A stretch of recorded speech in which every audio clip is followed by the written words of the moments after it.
पेटलेल्या जिल्हा परिषद निवडणुकीच्या संदर्भात आज उद्योग मतदारसंघातून माझी पत्नी विद्या पाटील आज उभे आहे.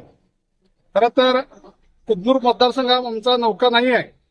गेल्या 5 वर्षापूर्वी पुणे मतदारसंघातून विद्या पाटील विजयी झाल्या त्यावेळी मी नुसतं तुडे मतदारसंघाचा विकास केला नाही तर संपूर्ण तालुक्याच्या दृष्टीनं आपला तालुका कसा सुजलाम सुफलाम होईल त्या दृष्टीने तालुक्याचा विकास कामं करत असताना कुदनूर मतदारसंघातील भरपूर जवळजवळ माझ्या मते तुडे मतदारसंघाबरोबरच कुदनूर मतदारसंघात काही संबंध नसताना सुद्धा 25 कोटीची कामं केलेली आहेत.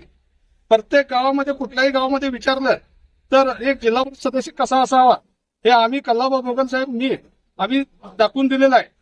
एक उदाहरण द्यायचं म्हटलं तर कुदनूर गावातच आम्ही एक तुडे कुठं आणि कुदनूर कुठं तर कुदनूर गावामध्ये कुदनूर कितवाड रस्ता किंवा कुदनूर मधली काही कामं त्या गावामध्येच मी 1 कोटी रुपये दिलेले आहेत यापूर्वी.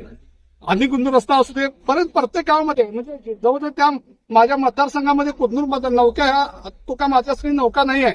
त्या मतदारसंघामध्ये प्रत्येक गावामध्ये आता पसरके हे सुद्धा आमच्या त्या पूर्वी दुसऱ्या मतदारसंघात असतानाही त्या गावामध्ये मी 7 कोटी रुपये दिले माझ्या गावामध्येच. यापूर्वीचे सदस्य कुणी असू दे मी कुणावर टीका करत नाही. तर आम्ही जिल्हा परिषदला गेल्यानंतर जवळपास कसं निधी खेचून आणायचा हे आम्ही पुरेपूर मतदारसंघासाठी आम्ही अहोरात्र त्यावेळेला झटलेलो आहे. येणाऱ्या काळामध्ये माझी पत्नी विद्या पाटील जिल्हा परिषद सदस्य होणारच आहे. त्या माध्यमातून कुदनूरचा विकास कसा करायचा कुदनूर मतदारसंघाचा गाववाईज मी प्रत्येक गावात आढावा घेऊन माझा जसा पूर्वी 100 कोटी रुपये मी आणले तसेच ह्या वेळेला इथं आमच्या मतदारसंघामध्ये कुदनूर मतदारसंघामध्ये आणणार आहे. कुदनूर मतदारसंघ कर्यादी भागाचे असला माझ्या पत्नी ह्या कर्यादी भागाचेच आहेत. त्यांना मतदारसंघाची सगळी ओळख आहे. त्यांचं नातं होतं त्या भागातच आहे. त्याच्यामुळे त्यांच्यासाठी हा नौका मतदारसंघ नाही. या सांगायचं तात्पर्य काय आहे की जिल्हा परिषद सदस्य निवडून आल्यानंतर कसा असावा की आपण बाबा लोकांनी निवडून दिलं आणि थांबायचं आणि काहीच करायचं असं नाही. गेल्यानंतर ह्या लोकांनी मतं मिळाल्यानंतर त्या मतदाराला काहीतरी द्यायला पाहिजे. भूमिका घेऊन आपण पुढे जायला पाहिजे. येणाऱ्या काळामध्ये आम्ही सर्व तालुक्याला गवाही देतो की आम्हाला एक बाबा चुकीच्या लोकांना मतदान दिलं असं वाटणार नाही. त्या दृष्टीनं आम्ही अहोरात्र प्रयत्न करू. आणखी ज्या आमच्या नेत्यांनी आमच्यावर विश्वास ठेवलेला आहे राजेश साहेब असू दे नंदाताई असू दे त्याने आम्ही आता जरी आम्ही पूर्वी आम्ही कुठल्या गटामध्ये होतो काय गटामध्ये हा विषय आता आमच्यासाठी विषय हे झालेला आहे.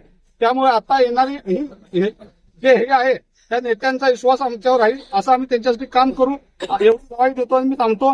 ह्या इलेक्शन मध्ये आमच्या पत्नीला भरघोस मतांनी निवडून द्यावं आणि ह्या पॅनेलला आमच्या पूर्ण पॅनेलला आमच्या टीमला भरघोस मतांनी निवडून द्यावं एवढी मी सर्वांच्या सांगतो. जय हिंद जय महाराष्ट्र.